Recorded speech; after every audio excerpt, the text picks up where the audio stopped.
क्या आप जानते हैं कि आज की दुनिया की बहुत सी सोच, कानून व्यवस्था और शहरों की योजना एक ऐसे साम्राज्य से निकली जो 2000 साल पहले अस्तित्व में था। वो था रोम साम्राज्य। रोम का प्रारंभ एक छोटे शहर से हुआ। कहा जाता था कि इसकी स्थापना ईसा पूर्व के 753 में जुड़वा भाइयों रोम्युलस और रिमस ने की थी। शुरुआत में यह एक राजतंत्र था, लेकिन जल्दी ही रोम ने एक पूरा गणराज्य खड़ा कर लिया। यहाँ नेताओं का चुनाव होता था जैसे आज की सरकार में होता है। रोम सेना यानी ये वो शक्ति थी जो पूरे यूरोप, अफ्रीका और एशिया के हिस्सों तक रोम की सीमाएं फैलाती थी। उनकी अनुशासन, रणनीति और हथियार उस समय के लिए अनप्रेसिडेंटेड थे। यानी ये हथियार अद्वितीय व पहले कभी ज्ञात या अनुभव नहीं किए गए थे। उस समय यह कहा जाता था कि इसकी सेना वहां तक जाती थी जहां सूरज ढलता ही नहीं था। फिर आया वो काल जब रोम को मिला उसका सबसे शक्तिशाली शासक जूलियस सीजर। सीजर ने गणराज्य की पूरी व्यवस्था तोड़ी और खुद को जीवन भर के लिए शासक घोषित कर दिया।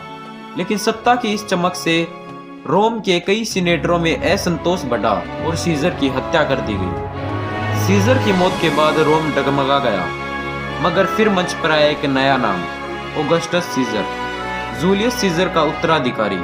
ऑगस्टस ने न सिर्फ रोम को स्थिर किया बल्कि उसे साम्राज्य बना दिया। यानी यहीं से शुरू हुआ रोम का एम्पायर। रोम साम्राज्य ने सैकड़ों सालों तक दुनिया पर कब्जा रखा।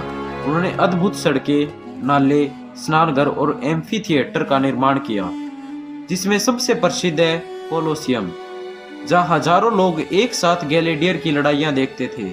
रोम की सबसे खास बात तो यह थी कि रोमन लोग न्याय व कानून को बेहद गंभीरता से लेते थे। उनका रोमन लॉ आज भी कई देशों की व्यवस्थाओं की नींव है। उन्होंने वास्तुकला में भी चमत्कार दिखाए हैं, जैसे विशाल गुंबद, मेहराबे और पुल, जो आज भी वैज्ञानिकों को हैरान कर देते हैं। अब आया रोमन साम्राज्य का वो समय जो हर साम्राज्य का एक दिन आता है। यानी रोम के भी दिन ढलने लगे। तीसरी सदी के बाद निरंतर युद्ध, भ्रष्टाचार और विशाल सीमाओं के कारण प्रशासन कमजोर पड़ता गया और फिर 476 ईस्वी में पश्चिमी रोम साम्राज्य का पतन हो गया। आंतरिक कलह और लालच ने इस महान शक्ति को मिटा दिया, परंतु पूर्वी हिस्सा जो था बिजेंटाइन साम्राज्य की करीब 1000 साल तक और रहा। आज रोम एक शहर है, लेकिन उसका इतिहास पूरी मानव सभ्यता की नींव है। हमारी संसद भवन की आकृति से लेकर शहरों की सड़कों की योजना तक हर जगह रोमन प्रभाव मौजूद ही है। रोम सिर्फ साम्राज्य नहीं, वो एक सोच था, सभ्यता थी, जो इंसान को कानून, वास्तुकला और शासन की असली पहचान सिखाती थी। यह साम्राज्य इतिहास की वह अमिटी छाप है जो समय के साथ बदलती दुनिया में भी अपना महत्व बनाए हुए है।